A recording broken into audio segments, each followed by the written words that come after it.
Hai, jumpa lagi dengan saya Fadli. Kali ini saya akan memberikan tutorial bagaimana cara memijahkan ikan koki atau goldfish. Saya lihat ciri-ciri ikan yang saya miliki ini sudah mau bertelur ya. Dari mulai perutnya, tanda-tanda mulai bertelur. Kalau yang ini betina ini. Jadi yang putih dan yang hitam di belakang itu jantan. Ikan ini hasil pijahan juga, jadi dari kecil saya pijahkan juga sudah dewasa seperti sekarang, kurang lebih ada 8-9 bulan ya, hampir setahun. Jadi sudah dewasa, kayaknya sudah gendong telur dan waktunya untuk pijahkan. Saya lihat ciri-cirinya sudah ada, perutnya sudah besar, dan kalau dilihat anusnya sudah memerah ya, betinanya. Kalau yang satu itu jantannya sudah secara body juga sudah bisa.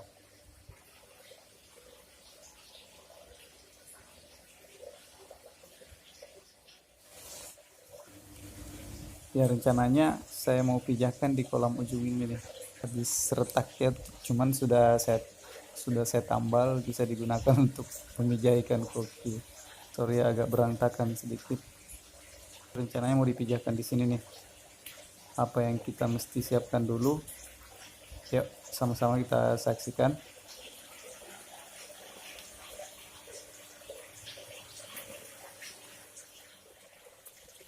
Kolamnya kita bersihin dulu, tanknya kita bersihin dulu dari debu maupun kotoran-kotoran yang akan berdampak pada ikannya.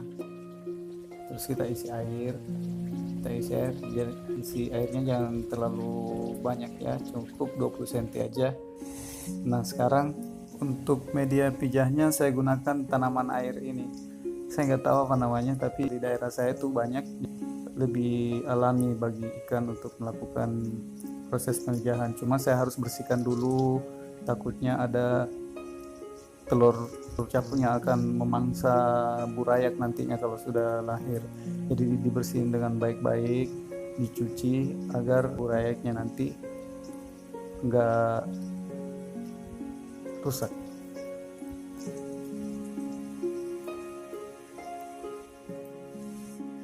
Terus yang satu ini juga tanaman air, ganggang, kalau saya tidak salah ganggang, banyak juga di daerah saya bersihin dulu dari siput-siput ya, apa ya namanya, keong kalau bahasa kerennya, agar nggak memangsa telurnya nanti. Kalau ada telur ikan nggak memangsa telur ikan nanti, jadi bersihin dulu dengan baik-baik.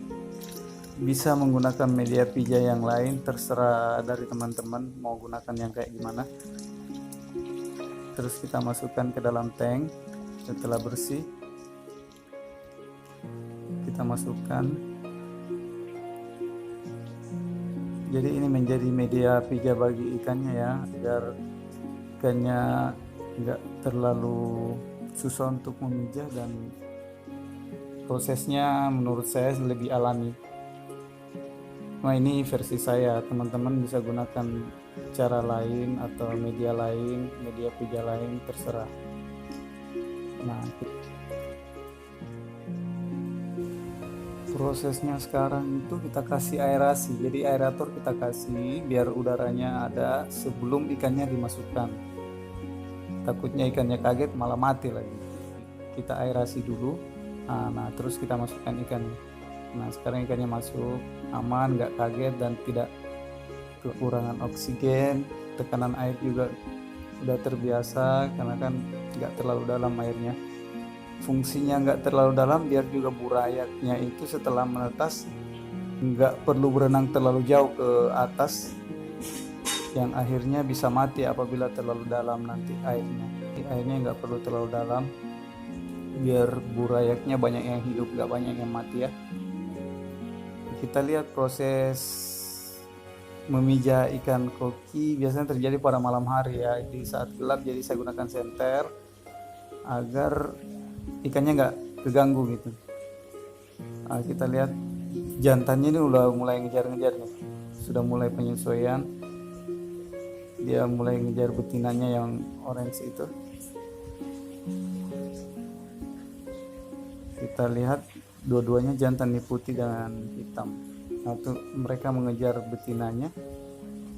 Proses ini sudah proses mulai mau mija ya, karena ciri-cirinya sudah ada, mereka saling kejar-kejaran.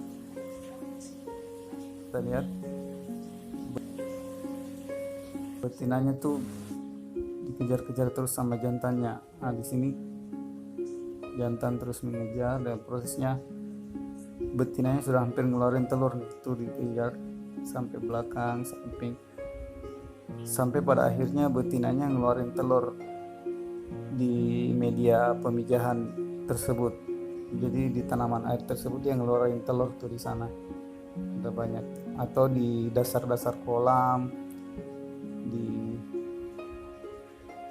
mulai tersudut nih, kayaknya telurnya udah mulai dikeluarin pada saat ini. Terus ya, proses ini biasanya terjadi pada malam hari nih, kurang lebih 8-12 jam setelah mereka disatuin. Dan alhamdulillah ya, kita lihat hasilnya, telur udah dilepaskan sama betina, udah banyak telur berserakan di dasar-dasar kolam. Kita lihat, waduh, kolamnya jadi kotor akibat proses mija yang terlalu ekstrim, jadi kotor, berhamburan. Nah, di sini betinanya makanin telur tuh, jadi harus diangkat. Setelah proses ini indukannya harus diangkat biar banyak telur yang aman. Nah, sekarang kita lihat proses telurnya. Ini dia telurnya. Sekarang indukannya sudah nggak ada,